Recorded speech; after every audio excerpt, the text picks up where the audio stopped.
Vamos então entrar de bico nesse livro Questões sobre Doutrina. Abram aí sua apostila. Em 4 áreas nesse livro existem erros. A primeira delas é com respeito a Ellen White. Quem é Ellen White? Lembre-se que esse livro foi escrito para fazer média com os evangélicos, para que eles não nos chamassem mais de seita. A gente tem tanto medo de ser chamado de seita, é uma vergonha tão grande. A gente quer ser amigos do mundo, que é o quê? Inimizade com Deus. Tiago 4. Quem se quer fazer amigo do mundo? Na Bíblia ali, o cristianismo era chamado de seita. Lembram? Sim. Seita dos meus amigos. E quando nos chamaram de fundamentalistas? Qual será o livro que a igreja vai publicar para que não nos chamem de fundamentalistas? Infelizmente foi esse o motivo, para que não nos chamassem mais de seita. Barnhouse, Walter Martin entrevistaram ali. Froome estava em jogo. Não foi uma iniciativa oficial, mas quase oficial, porque o pastor Froome, ele era ministerial da Conferência Geral e ele estava na dianteira. Não só esse livro, mas também pelos editoriais da revista Ministry, que ele era ministerial. É um cargo de muita influência, mais do que secretário tesoureiro, departamental. O ministerial é tipo assim, é a mão direita do presidente com todos os pastores, entendeu? O ministerial. Por isso que o ministerial geralmente é a pessoa chave. O presidente é mais coisa administrativa, tem que estar coordenando tudo, mas o ministerial é o cabeça teológico geralmente, que fica em linha direta com os pastores. Froome era assim. E, voltando aqui ao assunto, em 4 áreas aqui tem essas questões preocupantes. Primeiro, na página 55, está aí, capítulo 3, está sublinhado em sua apostila. Se não estiver, sublinha aqui esta área. Olha só, na apostila, mais ou menos nesta área, vê quando diz Ellen G. White, que está entre o quê? Nossos principais escritores. Escreveu em 1892.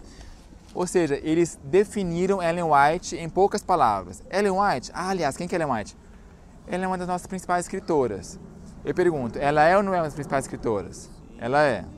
Mas ela é muito mais do que isso?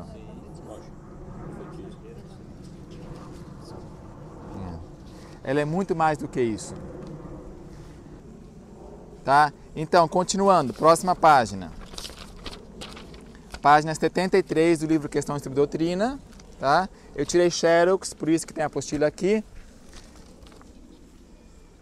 Outra vez, a mesma coisa.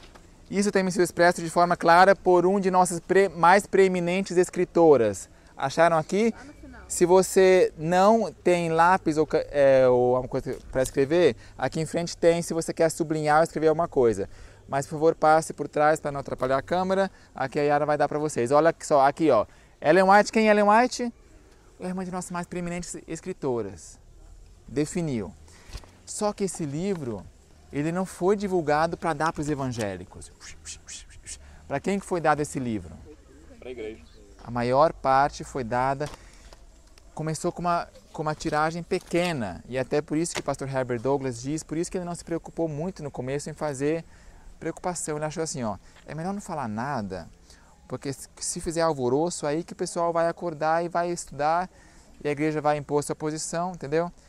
E ele subestimou o impacto desse livro, porque esse livro aqui foi depois enviado em edições subsequentes para todos os professores, institutos, presidentes de igreja e tal, e tal, e tal. Olha, gente, é assim que nós pensamos.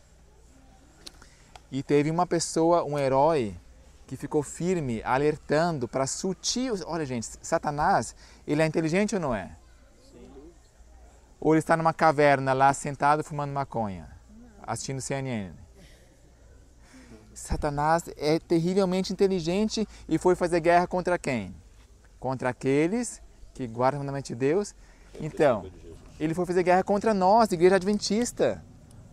Será que ele vai querer publicar um livro que negue o sábado abertamente? Não.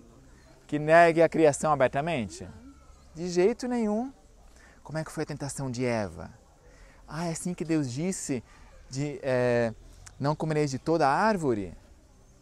Até aí, suas palavras eram verdadeiras, diz Ellen White, mas no tom de sua voz, somente o tom de sua voz era sugestivo de desconfiar de Deus, enfim.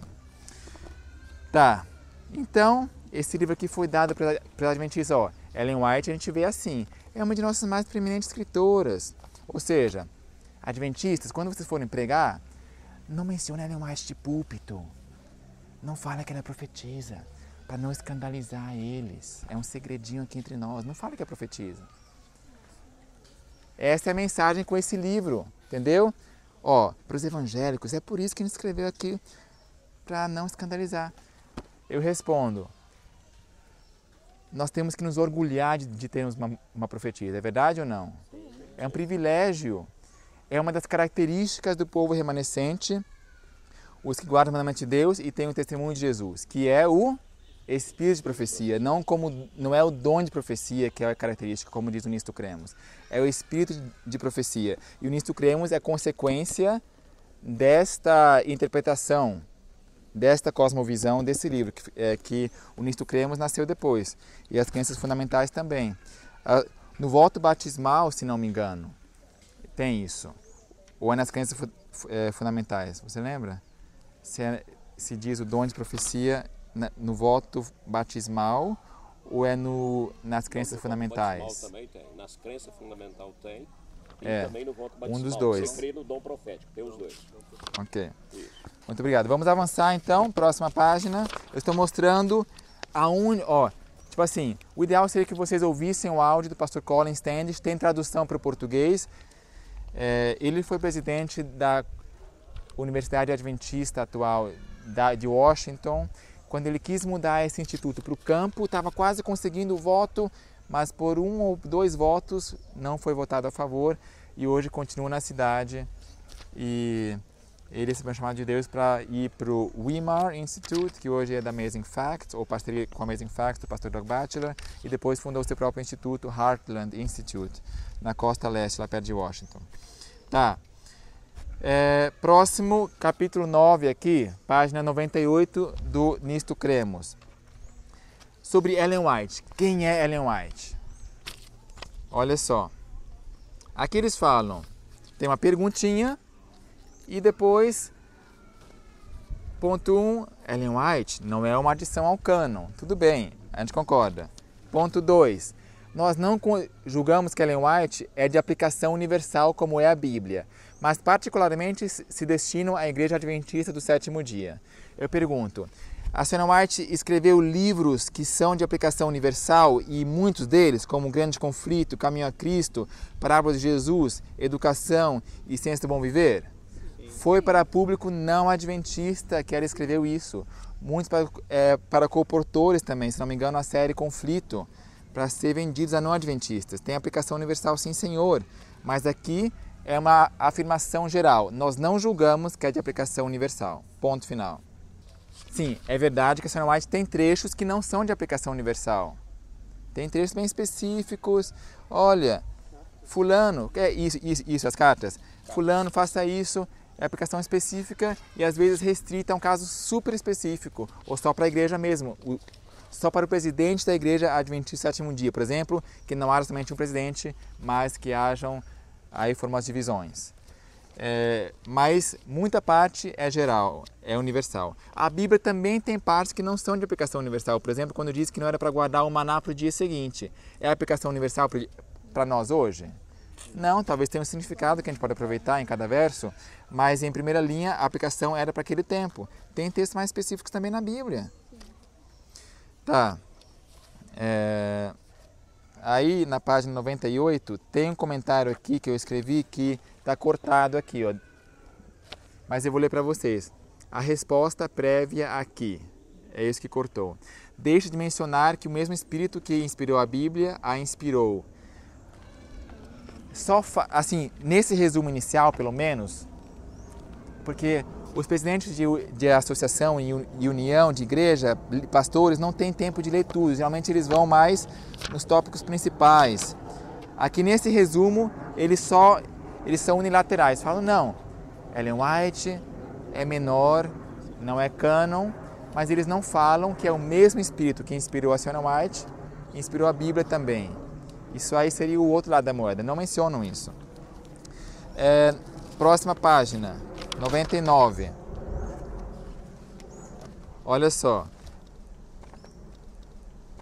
Jamais consideramos, assim, eu acho que não vou ler por questões de tempo, mas tem a seta aí, a que sobe aqui, ó. Quer dizer, nesse parágrafo, resumindo, eles dizem, existem categorias de profetas. Tem profetas escriturísticos que escreveram cânon e tem profetas que não escreveram cânon. A ideia é que eles são menores, assim, profetas numa outra categoria. Porque aqui diz categoria, ó, nessa última categoria. Gente, é muito perigoso colocar profetas em gavetas, em categorias, só porque não escreveu. Eles dizem, João Batista não escreveu nenhuma Bíblia, mas o que Jesus falou sobre João Batista?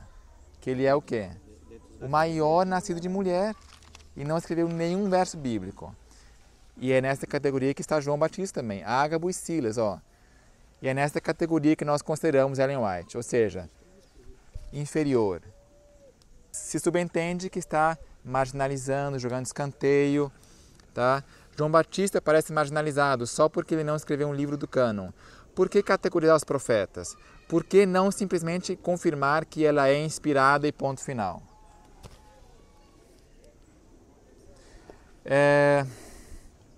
Aqui embaixo, nesse comentário aqui, estão vendo? Lateral aqui embaixo.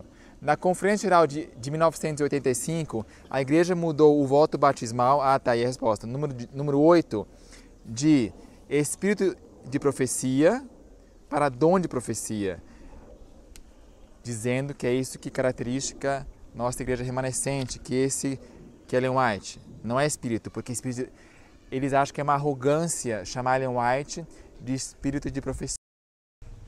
Ou seja, a pessoa no voto batismal crê que o dom de profecia, diz, lá está escrito que é para crer, que o dom de profecia é uma das características do povo remanescente. Eu discordo. Dom de profecia, gente, Paulo diz que existem muitos dons, dom de pastorear, dom de ensinar e dom de profetizar, que seria, por assim dizer, pregar nesse sentido. Pregar de uma forma inspirada, iluminada, enfim, tem a ver com isso. Mas o dom de profecia é o espírito de profecia, isso sim, de Apocalipse, que é uma característica do povo remanescente. Se vocês escutarem o áudio do pastor George Knight, e o outro, ele é capelão de Loma Linda, atualmente, ele estava lá ele escreveu o livro, John Pauline, quase, não é John Paulson, é John Pauline. Eles falam, é uma arrogância chamar Ellen White de dom de profecia, de espírito de profecia, porque o evangélico vai achar o quê? Vocês se acham exclusivos? Okay? Is the spirit of prophecy, the term spirit of prophecy, the correct way to refer to her writings? I find it embarrassing if our pastors use that term in their sermons, because if we have visitors, they would have no idea what the pastor is talking about. I have heard some of our very dedicated leaders say that it would be best not to use that term. Did not the writers of the Bible have the spirit of prophecy? And doesn't the Bible say that in the end days, men and women would have the spirit of prophecy? I never use the phrase anymore in my writing because of the abuses that it suffered and because it's turned out to be an Adventist arrogance. Então, não fale isso para o evangélico para não ferir os seus sentimentos, para não se achar uma arrogância. Olha aqui, ó, continuando. O que não necessitariam, desculpa aqui, não dá para ler. Quando eu escrevi isso aqui, eu não sabia que o Ian Cherokee ia entregar para vocês, tá? Foi uma coisa pessoal que eu escrevi. E não necessariamente inclui Ellen White. E pode incluir Ellen White, o dom de profecia, mas não se restringe a ela. E não é um dos sinais de identificação da igreja remanescente. Parece que os autores tentam minimizar o papel de Ellen White. Não é um sinal. Como? Ele está falando que não é um sinal, né? Não é um sinal. Não, o dom de profecia, não é um sinal. Não. O testemunho de Jesus, em outro verso do Apocalipse, diz que é o espírito de profecia, não dom de profecia. Não dom. Isso. Avancemos, próxima página. Página 101. Aqui diz, ó, o Espírito Santo empenhou-se em revelar-se à igreja mediante os diversos dons do Espírito. Vocês percebem, com sutilezas, o Espírito Santo se esforçou em revelar-se à igreja, mas só se esforçou, entendeu? Você entende a sutileza aí? A pessoa que lê isso aqui sem oração e tal, concorda com tudo. Mas com sutilezas diz, o Espírito Santo se esforçou em se revelar à igreja, empenhou-se, não se revelou à igreja, que seria o correto. Ok, passemos para frente, página 259. Eu comprei esse livro aqui só para ter ele em casa e sublinhar esses pontos, não para ler ele. Assim como você não deve ler o livro A Busca, da CPB, que é uma tradução do livro Hunger. Se você assistiu àquela palestra do Ômega, em que a moça tira o livrinho da prateleira e ela é cortada, está na CPB, infelizmente, também. Oxalá retirem, mas é A Busca. Muitos já compraram, é público, por isso que eu tenho que falar publicamente. Aqui diz o seguinte, ó. Assim, agora já é outro assunto. O primeiro foi a posição de Ellen White. O segundo vai ser a expiação de Cristo, ou a salvação, que é sinônimo. Se completou na cruz ou tem uma fase de salvação que está acontecendo no céu também, no Santíssimo. Os evangélicos pregam que não, tudo foi feito na cruz. E por isso que muitos pastores da nossa igreja,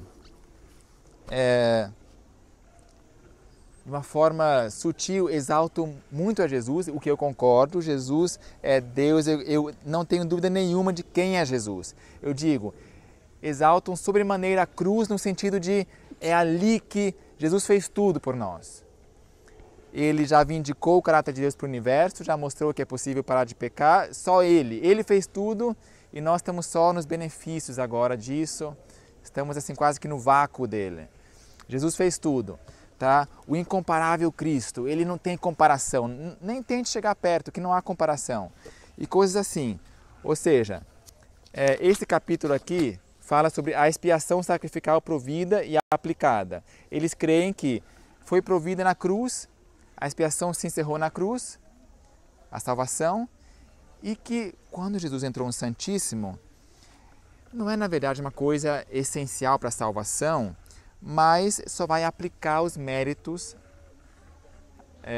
nesse processo. Pode parecer uma questão de semântica, pode parecer, não, isso aí é uma questão de palavras. A expiação, a salvação tem fases, e essa fase se completou.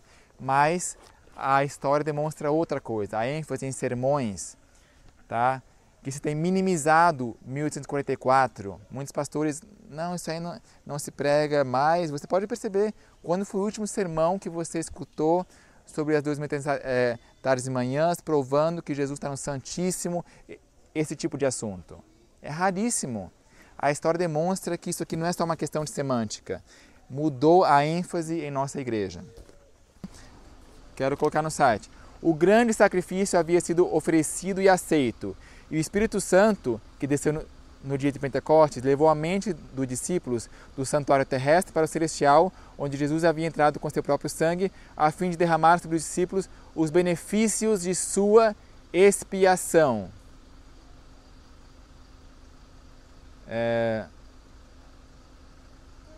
Só um minutinho, eu queríamos dizer que está agora fazendo a aplicação. Expiação agora. Ou seja, eles falam está aplicando só o mérito. Em outras palavras, já se completou na cruz. O que eu escrevi aqui? Se a expiação ou salvação se completou na cruz, isso contradiz 1 Coríntios 15, 17 a 18. Vocês vão ler lá, que diz assim, ó, se Cristo não ressuscitou, é vã a vossa fé. Lembram esse versículo? Ou seja, se ele tivesse morrido, segundo os evangélicos, acabado a expiação completa já, mas não ressuscitado, a Bíblia diz que não teria salvação, não haveria esperança. Entendeu? Então ele teve que ressuscitar e ir lá para o céu para completar a expiação final. Também no Nisto Cremos, capítulo 23, intitulado O Ministério de Cristo no Santuário Celestial, diz, página 411, o seguinte: a expiação ou reconciliação foi completada na cruz. continua. Vocês veem aqui as consequências para o Nisso Cremos? Pode parecer, não, esse livro aqui está relegado lá, só lê isso aqui, isso aí, mas nos afeta sim, Senhor, isso aqui é uma coisa para as pessoas da ponta lerem, estudarem, entendeu? Lá na pontinha, os pastores, foi divulgado para eles. Aí vai descendo para o Nisso Cremos para o voto batismal, dá a coloração diferente para os sermões dos pastores, e é isso que o povo vai crer, entendeu? É assim que funciona. A Sra. White diz em 1 Escritos 253.1: assim como o sacerdote entrava no lugar santíssimo uma vez por ano para purificar o santuário terrestre, entrou Jesus no lugar santíssimo do celestial a fim dos 2.300 tardes e manhãs de Daniel 8 em 1054, para fazer uma expiação final. Ele vai fazer uma expiação final, ou seja, se completou na cruz ou não? Se ele vai fazer expiação também lá no futuro. Não se completou na cruz. Por todos os que pudessem ser beneficiados por sua mediação e assim purificar o santuário. Vê também página 254.1. Avancemos. Na 294, que a mocinha também não xerocou, está assim, ó. O pecado de Adão envolveu toda a raça humana. Por um só homem entrou o pecado no mundo e pelo pecado a morte, afirma Paulo em Romanos 5,12. A expressão pelo pecado mostra claramente que eles não se referem a pecados individuais no tempo presente, mas à natureza pecaminosa. Vocês sabiam que no rascunho original desse livro estava escrito a palavra pecado original? O pastor Colin Standish falou isso, está também no site do Questions on Doctrine, 50 anos, em inglês. Ou seja, no rascunho estava lá pecado original. Eles iam colocar pecado original nesse livro, gente, que é uma doutrina católica. E é por isso que eles creem na Virgem Maria Santa Imaculada, que teve que nascer no nível superior para ter a Jesus sem pecado. E é por isso que eles batizam como criança, porque a pessoa já nasceu pecadora, tem que batizar logo, porque se ela morrer, ela não vai ter céu, então é melhor já batizar logo, minha querida. Entendeu? É por isso que eles batizam. Creem no pecado original. Mas só que tirar... Aí viram, não. A gente colocar essa expressão, pecado original, vai dar muita polêmica. Vamos substituir por natureza pecaminosa. Mas não mudaram ou reestruturaram o parágrafo. Ficou o mesmo. Que todos herdamos de Adão. Em Adão todos morrem. Por causa do pecado de Adão, de novo aqui era pecado original, a morte passou a todos os homens. O pastor Larry Kirkpatrick, ele diz que aparecia pelo menos 5 vezes no manuscrito. Aqui estão 2 vezes nesse parágrafo, tá? Ou seja, os autores igualavam natureza pecaminosa com pecado original. Eles só trocaram a palavra aqui, mas a ideia é do pecado original. Nós nascemos pecadores.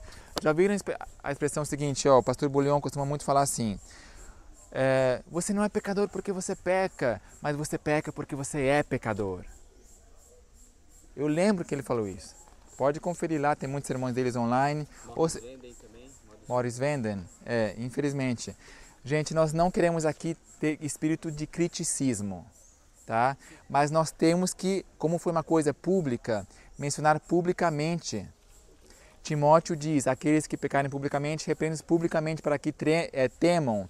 E Mateus 18, quando diz para ir primeiro falar com ele pessoalmente, depois com o outro, se aplica, se o teu irmão pecar contra ti, e se não tem contra ti lá na tua Bíblia, vai ver na revista Corrigida e Fiel, que é fiel ao texto original, Textos Receptus. Quanto a isso, veja a palestra do pastor Walter Wade sobre mudaram a Bíblia e a Batalha das Bíblias. Não, a Batalha das Bíblias e a Batalha das Bíblias mudaram a palavra. Muito obrigado.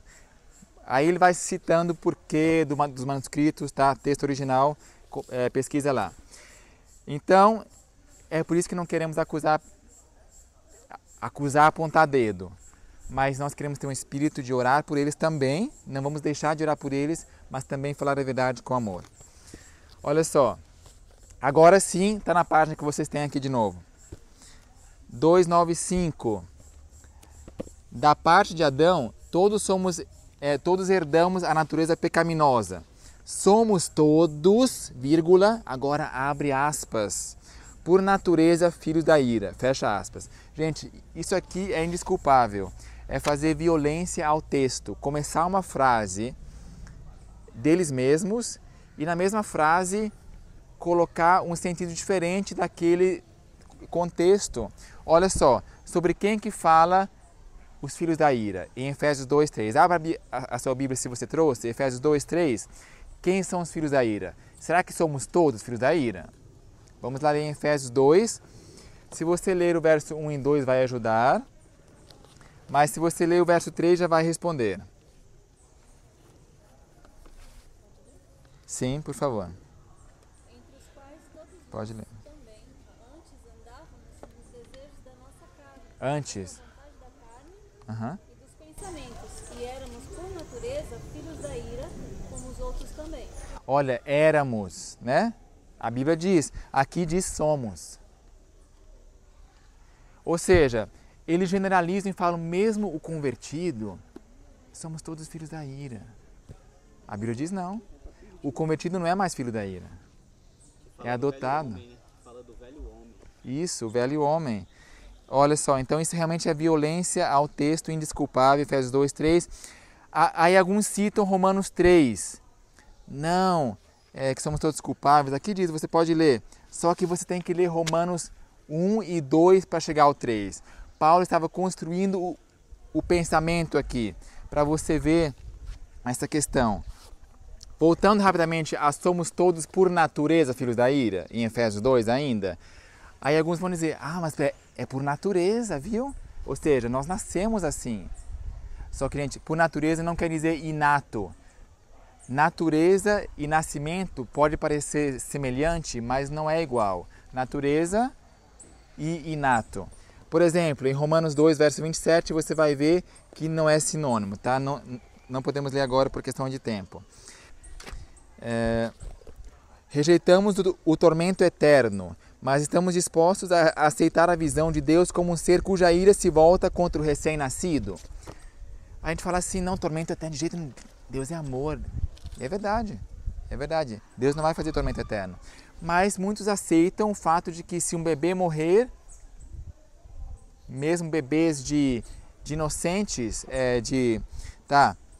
vão para o inferno, vão ser destruídos. A sua ira se volte contra recém-nascidos. Aonde está a consistência disso? Tá? Os autores igualavam a natureza pecaminosa com o pecado original. Isso também afeta como vemos a Jesus. Se somos culpados desde nascimento, Jesus não pode ter a mesma natureza que nós. Vocês concordam? Se nós somos culpados desde nascimento, Jesus também era culpado de nascimento, ou ele era diferente de nós. E a Senhora White diz que ele era idêntico. Era igual. Enfim, mas o importante é o texto original e que a Senhora White diz que Jesus tinha natureza idêntica a nós também. Idêntica, ela usa esta palavra. Vamos avançar. Estamos aqui num fast forward para o apêndice. Olha só, é só no apêndice que eles esconderam a questão da natureza de Cristo, que é uma questão tão crucial. Eu vou ler aqui a minha introdução. A compreensão agostiniana, isso aqui também tem, essa seta que está vindo aqui, tá vendo? Está vindo da outra página que ela não xerocou. A compreensão agostiniana de pecado original, sustentada por católicos e evangélicos também, iguala a afirmação de que Jesus tinha natureza pecaminosa. Olha só, Jesus tem natureza pecaminosa igual a Jesus pecou. Nessa concepção. Eles acreditam, Jesus não pode ter tido natureza pecaminosa, porque senão ele teria pecado. Tá? A natureza é determinante. Então, para agradar os evangélicos, 3 pontinhos, foi escrito isso. Não é bem assim, Jesus não foi pecaminoso. E como muitos pastores fazem pós-graduação também lá fora, pós-graduação, ela é metodista, muitos fazem mesmo na católica direto. Pós-graduação, mestrado, doutorado, e acho que não tem problema. É sempre a desculpa. A gente vai provar a doutrina adventista lá para eles. Você já ouviu algum batismo que aconteceu por causa disso? Seria inédito. Eu nunca ouvi falar. É possível até que tenha acontecido, mas é isso que Deus pede que a gente faça. Que a gente vá para a Babilônia provar lá e estudar com eles? Ou como é que fazia Enoque? Ia lá para pregar, mas não para estudar. Quem faz doutorado não vai só provar, ele vai aprender também, não é isso?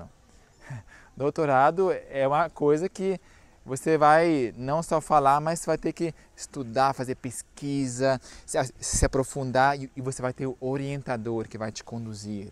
E estão nas mãos de quem? Aí está nas mãos de católicos, que vai te conduzir. Babilônia. A Babilônia caiu ou não caiu? Quem é Babilônia? Não é a mãe e suas filhas prostitutas? Ela caiu. Para que a gente vai lá aprender com eles? Ser orientados, modelados por eles. Tá?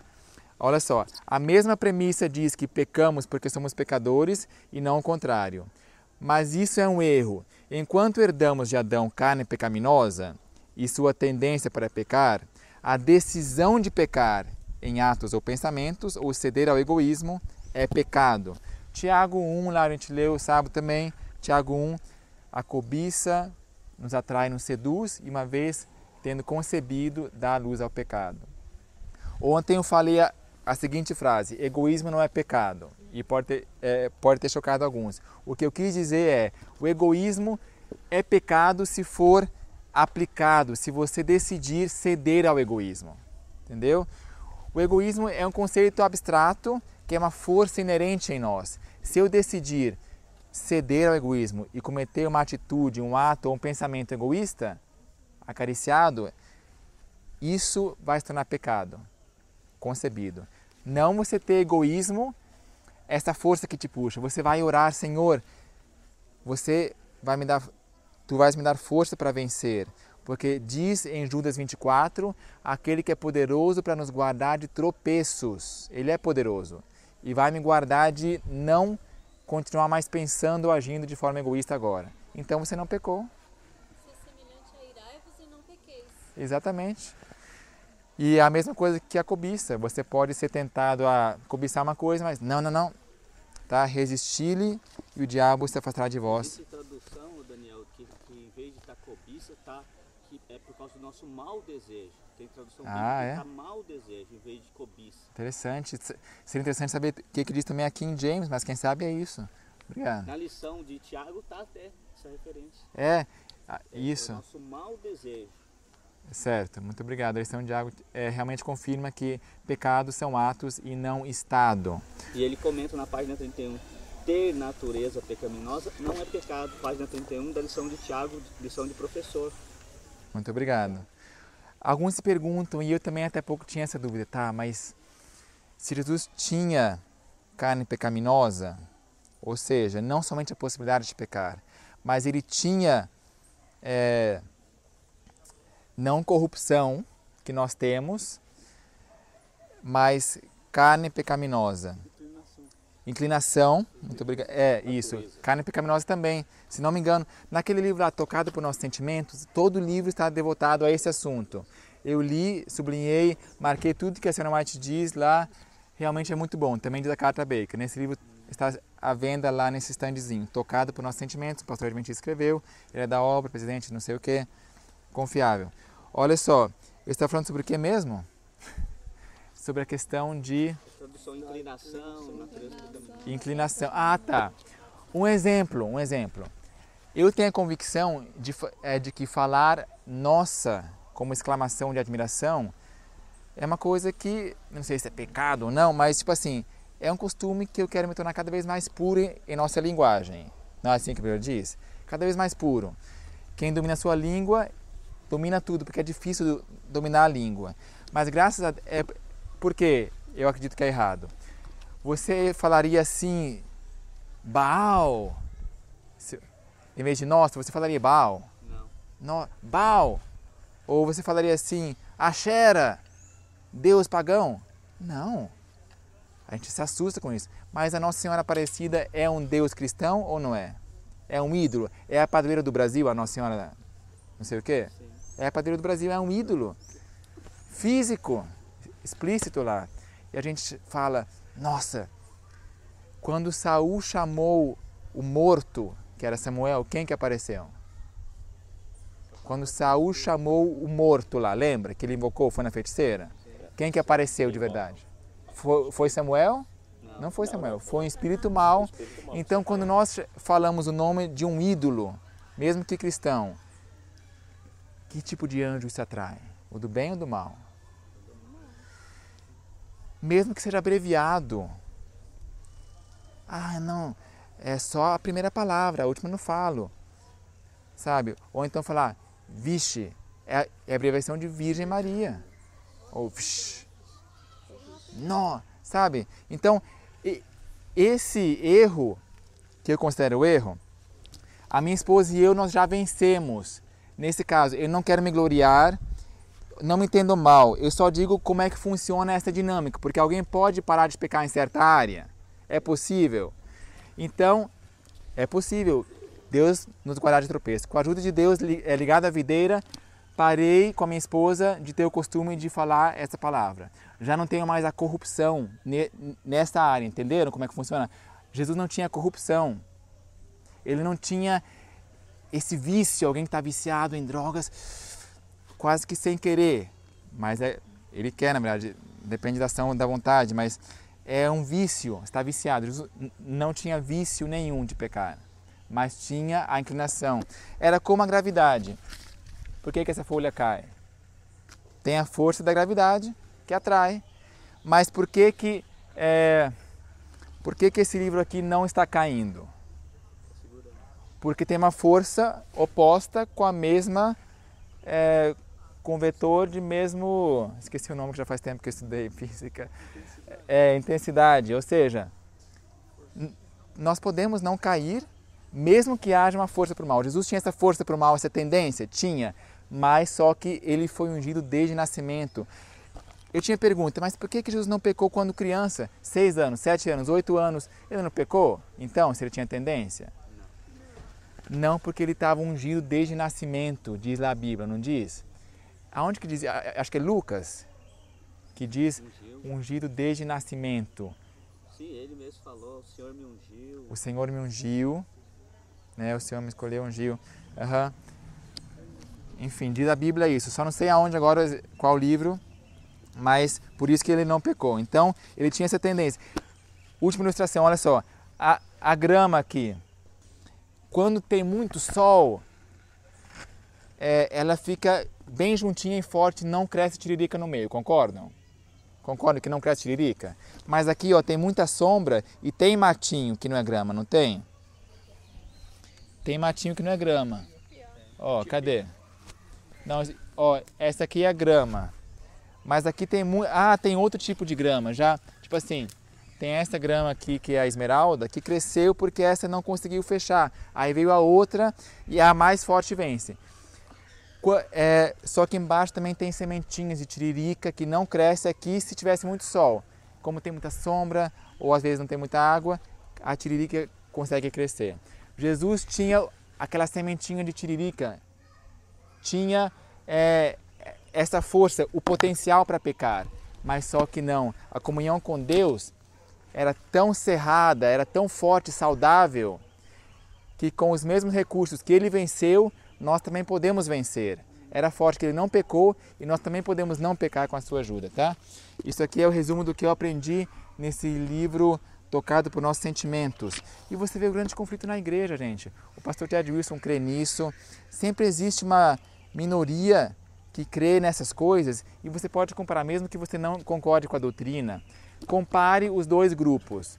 O grupo que segue essa linha, que é um pacote, gente, natureza de pecado. Você vê que aqui no Congresso MV parece que é quase tudo o mesmo assunto.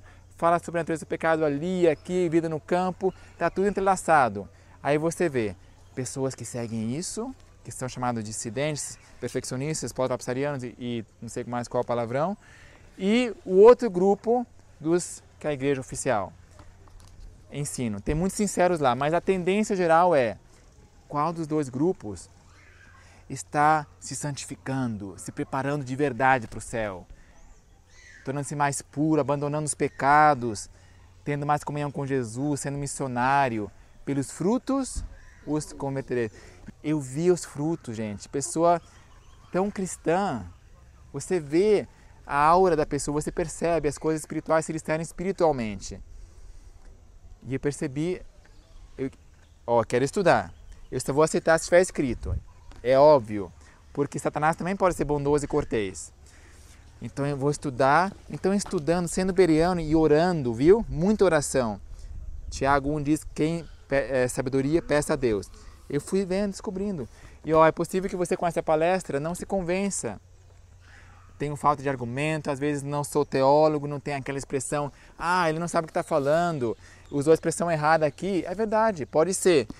Mas eu só quero que você veja nisso um pontapé, uma tentativa. Tá? Estude por você mesmo. Veja realmente, compare, seja sincero consigo mesmo e compare.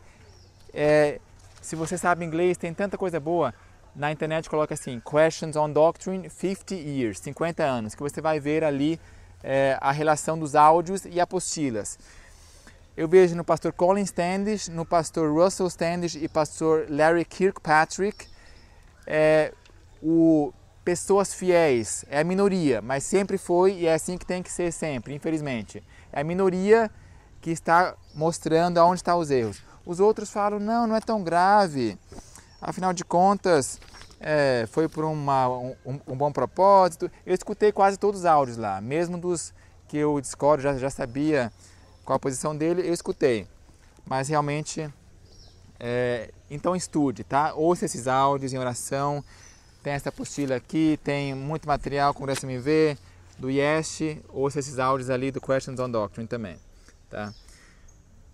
Olha só, página 438, está aqui, está com vocês ou não? Não. Consequência para o nisto cremos. Há um subtítulo chamado A Impecabilidade da Natureza Humana de Jesus Cristo, página 74, no nisto cremos. Ou seja, the sinlessness. Aqui, em inglês está mais claro. Eles confundem natureza e caráter. Jesus tomou nossa natureza pecaminosa enquanto manteve seu caráter sem pecado, sinless. Está lá na página 23 do Colin Standish, do PDF dele. Eu acho que aqui, sobre a natureza humana de Cristo, tem um subtítulo muito problemático que, eu acho que está na última página de vocês, antes de entrar no adocionismo, tá? Assumiu a natureza humana sem pecado. O próprio pastor George Knight reconhece que esse título é problemático, tá? Ele que defende geralmente esse livro de uma forma geral, mas ele diz realmente esse título criou problema, não que ele discorde, mas criou problema, é assim que ele diz, e que esse livro mudou o jeito que nossa igreja via Cristo. O próprio George Knight, lá na página 13 e na introdução, diz que esse livro mudou a forma como nossa igreja pensava sobre Jesus. Antes desse livro, a igreja pensava que Jesus veio como Adão depois da queda. Além das enfermidades, também com carne pecaminosa. Não é só enfermidades e fraquezas, fome, que isso a gente concorda, mas além disso, a igreja cria também que ele tinha a tendência a pecar, mas não corrupção, ou vícios, né? Então o próprio George Knight reconhece que é problemático, que esse livro mudou. Gente, será que a nossa igreja estava errada antes? Ellen White viveu naquela época, por que ela não corrigiu então esse erro se era tão grave? Se a igreja cria de uma forma errada, a igreja era pós-lapsariana antes desse livro, e Ellen White não falou nada, nunca, nenhum pio. Tá? Então, estudem por vocês mesmos. O pastor Ted Wilson, presidente da Igreja Mundial Adventista, diz o seguinte, que ele pegou uma paráfrase do Desejado. Teria sido uma grande humilhação Jesus descer do céu e se tornar um anjo, e mais ainda se tornar um ser humano como Adão antes da queda no Éden. Mas ele não assumiu a natureza de Adão antes do pecado ou do Éden. Por implicação, ele diz que foi depois do pecado. Está na TV Terceiro Anjo também, coloque lá Ted Wilson, que vai ser um daqueles vídeos lá bem pequenininho. Ele diz lá isso, tá? Ou seja, o pastor Ted Wilson, tudo indica que ele é pós-lapsariano. It would have been a huge condescension for Jesus to take the nature of an angel, maybe a seraphim or a cherubim. But on his way down, he did not stop to take the nature of an angel. It would have been a great humility for Jesus to have taken the nature of Adam before he sinned, but on his way down to save us, he did not stop where Adam was created. Jesus was not tempted in a garden. He was tempted in a desert. He had the same inclinations we have, yet he resisted. That's why he is such a great high priest for you and I. Because he overcame with the same tools that are in your box and mine. So you and I can't say, well, of course Jesus overcame. I mean, he was Jesus. He was unfallen. He didn't have that same nature. But why do you think Luke and Matthew go through all the genealogy of Jesus and give all the sordid history in his family tree? It's telling us he did have our DNA, and yet he overcame. Why even go through that? This is an important truth for us to understand. Does this make sense? That's why the second Adam is such a wonderful example for you and I.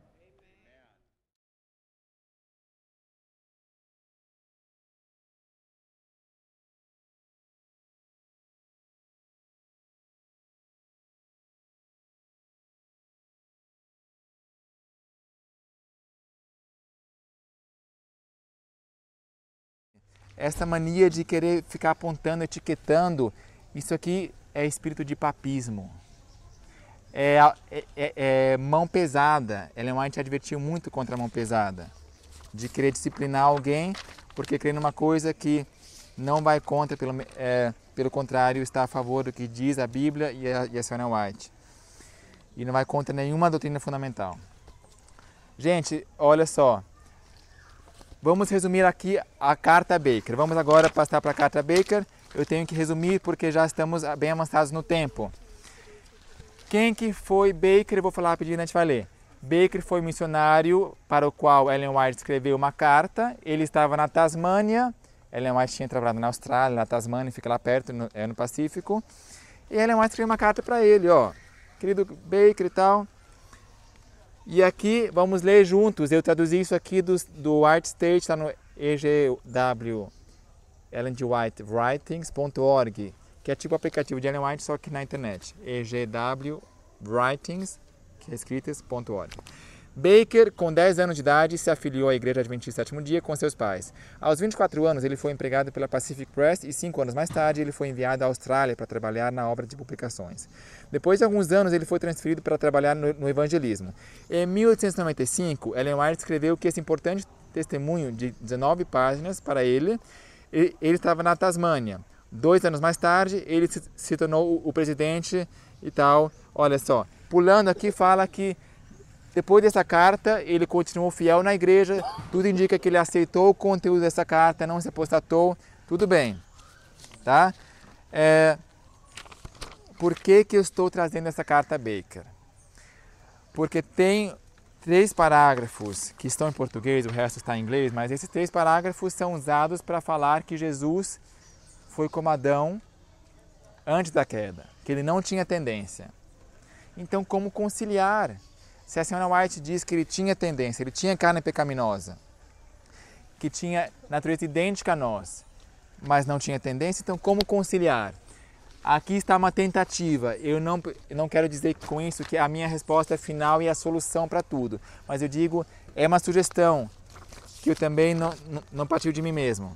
Olha só.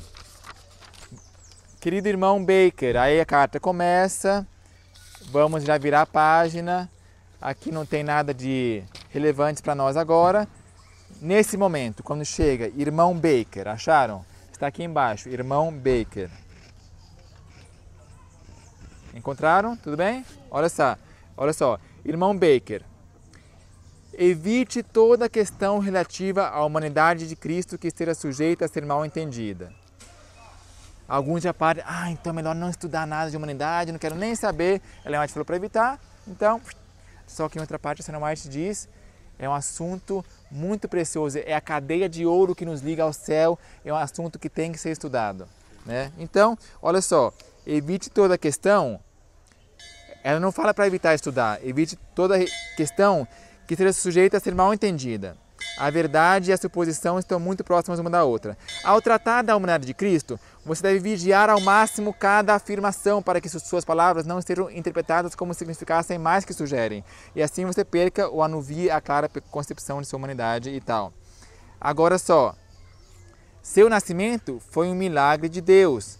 Ah tá, isso aqui eu creio. Isso é óbvio, não é? Assim, acho que todo mundo crê aqui que seu nascimento foi um milagre. Mas por que ela escreveu isso para Baker? Por que o Espírito Santo achou por bem colocar isso logo depois? Baker. Foi um milagre, Baker. Olha só a explicação aqui do lado. Qualquer pós-lapsariano crê nisso, que foi um milagre.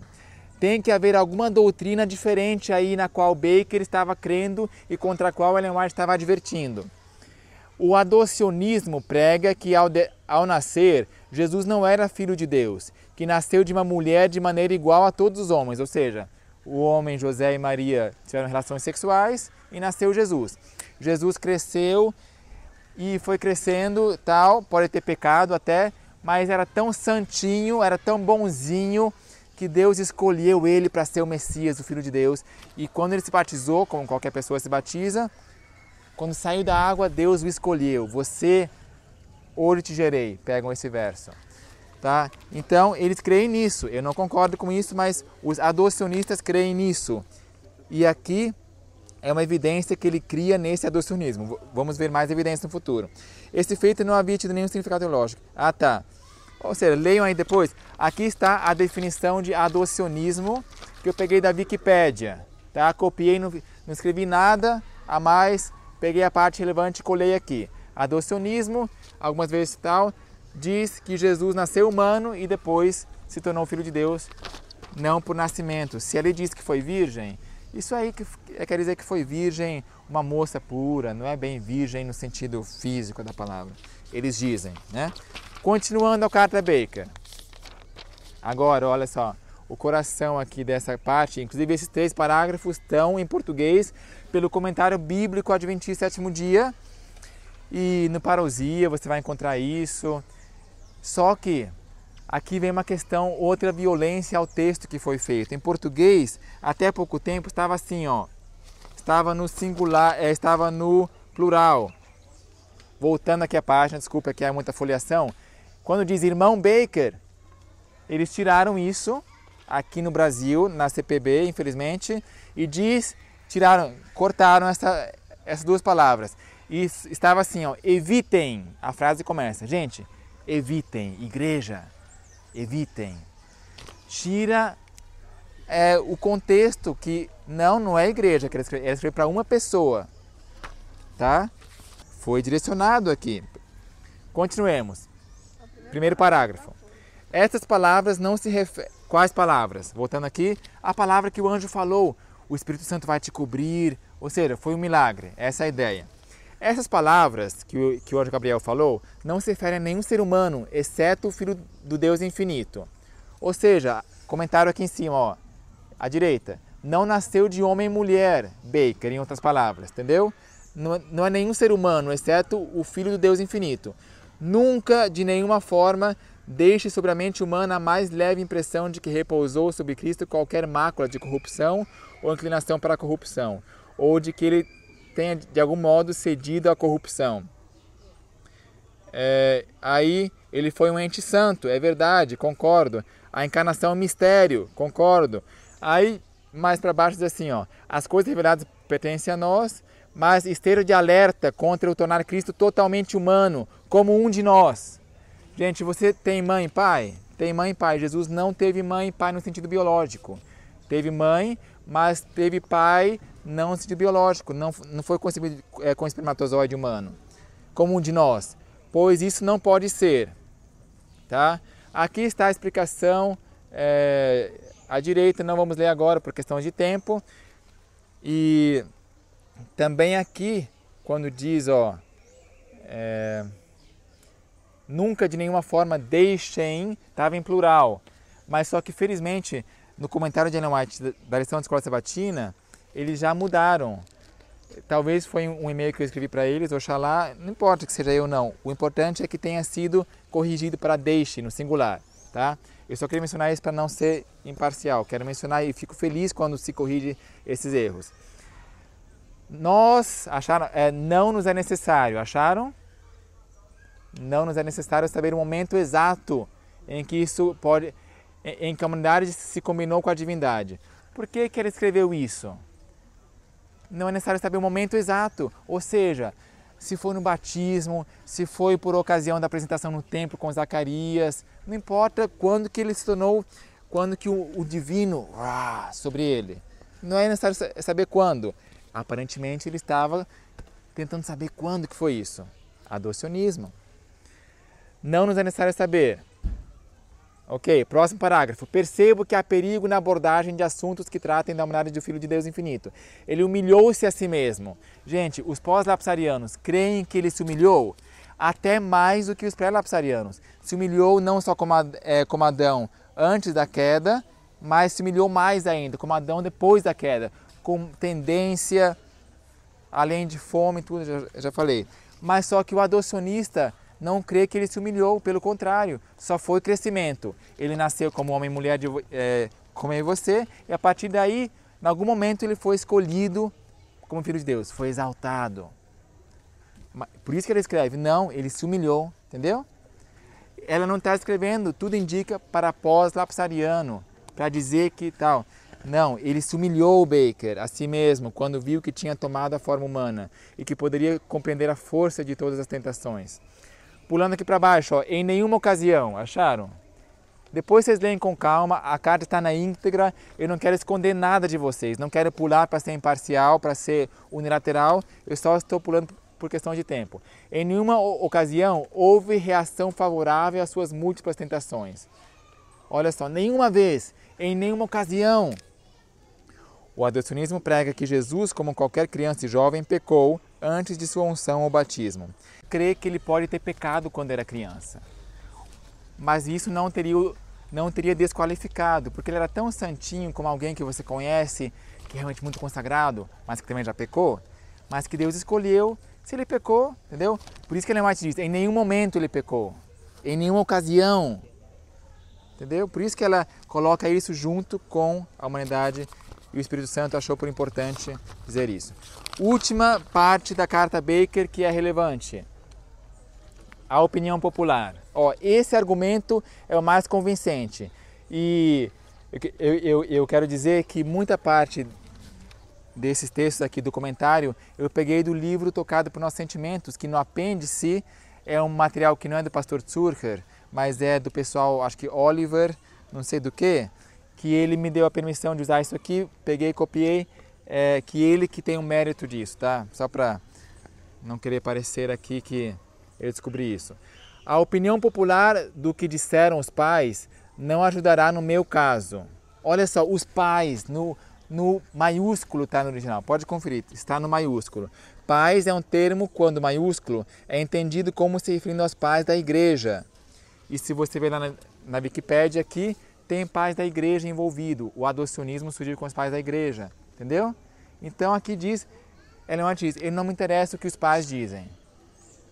Esse argumento é o mais convincente, porque ela sabia, o Espírito Santo sabia que ele estava enveredando e estudando coisas que os pais da igreja estudavam. Lá na apostasia ômega também, na formação espiritual, se estuda muito o que os pais faziam. Inácio de Loyola e Renca e Companhia Ilimitada, tá? Inácio de Loyola foi o pai dos jesuítas. E Ellen White fala terrivelmente mal dos jesuítas no seu livro Grande Conflito. Leiam lá, jesuíta, coloquem jesuíta no seu aplicativo. Esses pais da igreja aqui, se refere a que igreja? Igreja cristã, mas é católica, Agostinho. Ah, tá. Isso. Aqui só diz pais, mas está no maiúsculo. É interessante porque é maiúsculo e se refere. Isso aqui está também no Colin Standish falou, trouxe isso aí, pastor Colin Standish. Enfim, pessoal, a nossa cristologia faz toda a diferença em nossa teologia. Por quê? Olha, eu também tinha essa dúvida. Por que ficar se matando em saber como exatamente era Jesus? Isso aí não interessa, gente. Vamos lá pregar o evangelho, vamos lá terminar a obra, vamos lá, amor. Amor, amor, amor, amor, né? É isso que interessa. Eu pensava assim, para que ficar estudando esses... Se uma criança me pegar, se meu filho... Eu não quero que meu filho me veja nisso, porque aí vai sair da igreja, vai achar que o pai é um doido. Isso aí eu não quero. Não, eu não quero ficar discutindo.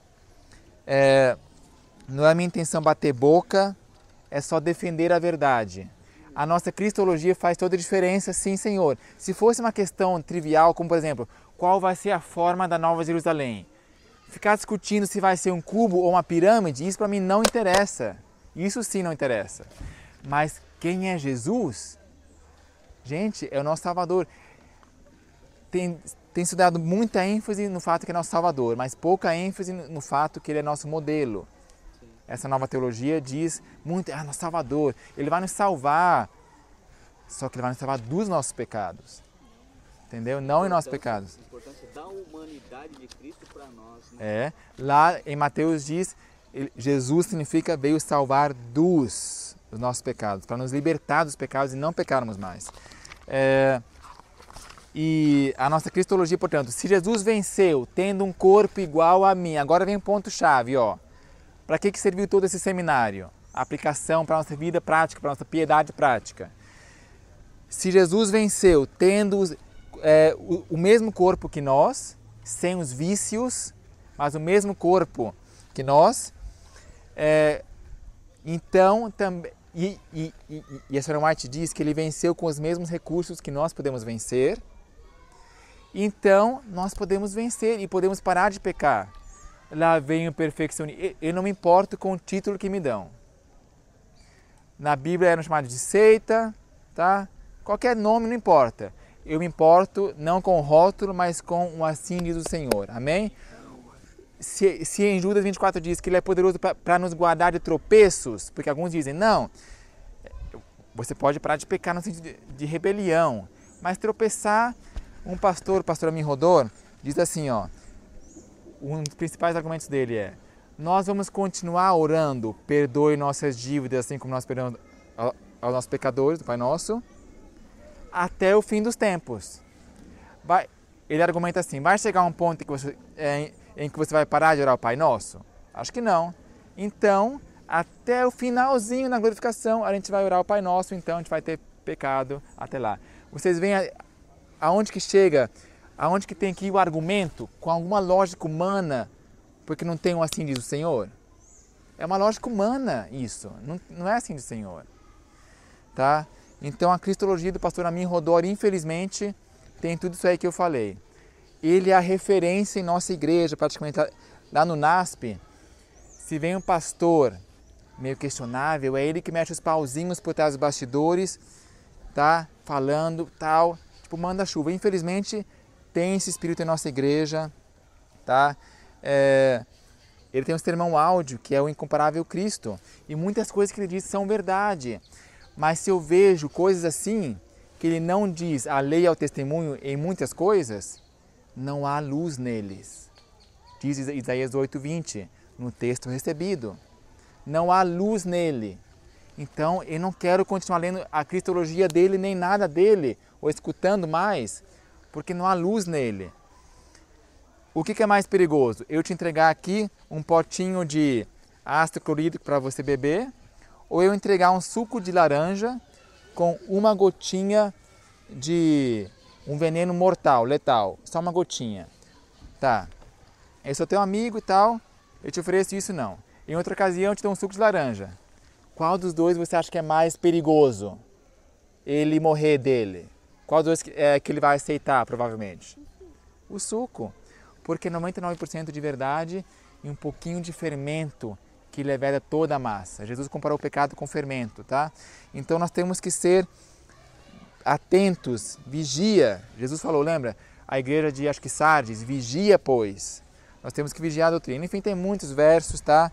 Eu repito aqui, eu não quero falar mal de ninguém, eu gosto, assim, por natureza, eu achei muito bonito como o pastor Amin Rodor exalta Cristo.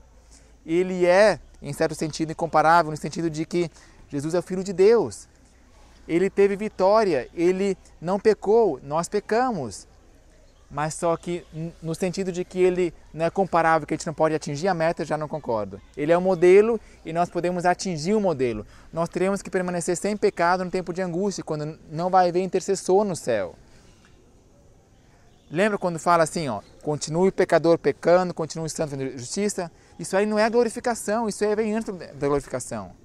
A partir daí estamos selados. Mas, Daniel, não peca mais, nem tropeça. Oi? Então, eu não quero entrar em pormenores assim, porque é muito perigoso, pode haver semântica aí, tá? Mas depois a gente pode conversar mais sobre isso. Mas o importante é que o selamento nos sela, é um lacre e não se peca mais. Podemos parar de pecar agora também? Podemos. Tá? Podemos. E a chuva serôdia vai amadurecer o grão. A chuva serôdia vai, sim, nos dar força, mas não é para fazer crescer. A chuva serôdia somente vai amadurecer. Já está grande, crescido, a estatura de Cristo. E aí, esse White diz que enquanto houver uma mácula ou defeito no caráter, não vai cair chuva serôdia. Tá? E não vá pensar agora que o caráter é amor, sinônimo de amor. Não, o caráter tem que ver com o texto de White, que aqui ela diz que é amor. Inclui o amor. O amor é o primeiro fruto do Espírito. Mas não se restringe a isso. Também é obras, reforma, revivamento e reforma. A igreja prega isso, mas infelizmente muitos não vivem. Não é acompanhado de reforma. Reforma não só na alimentação, reforma no vestuário, mas com a motivação correta. Não para ser salvo, mas porque eu quero me tornar mais semelhante a Jesus. Ser igual a Cristo, não é? Não quero. Na vestimenta, como é que se vestia João Batista? O que ele comia? Nós não somos João Batista também do tempo do fim, preparando para a segunda vinda de Jesus. Como é que era a sua alimentação? Não era austera, era rústica, onde ele vivia. Foi quase que um exagero, assim, foi assim, muito marcante que Deus fez para ver se a gente aprende. Olha só, João Batista, você só vai comer gafanhoto e mel silvestre. Para ver se os adventistas, quem sabe, né? Para ver se os adventistas enxergam que é para ter alimentação simples. O maná no Israel era sempre aquele bendito maná, ou maldito que eles diziam, maldito maná, esse vil maná, esse vil pão do céu. Então, gente, reforma alimentar é as coisas mais visíveis, mas a reforma na nossa linguagem, a reforma na música e já numa forma mais corporativa, tá? Como? É isso, reforma o nosso endereço, e assim por diante, tá? É um pacote realmente. Se você está meio confuso agora, eu falei muito rápido, às vezes eu gaguejo, mas se você está confuso, olha, pelos frutos os conhecereis. Sempre há trigo e joio, não há dois grupos. Não é muito difícil não, entre duas opções, escolha aquela que é mais semelhante a Jesus. Se você vê que tem divergência, que a igreja está se polarizando cada vez mais, está ficando mais fácil você decidir, se você é sincero. Quem quiser saber a respeito da doutrina, saberá, o Espírito Santo vai lhe guiar, a ovelha escuta a voz do pastor. Então vá lá visitar, por exemplo. Se informe, tá bom? Ore, que Deus vai te guiar.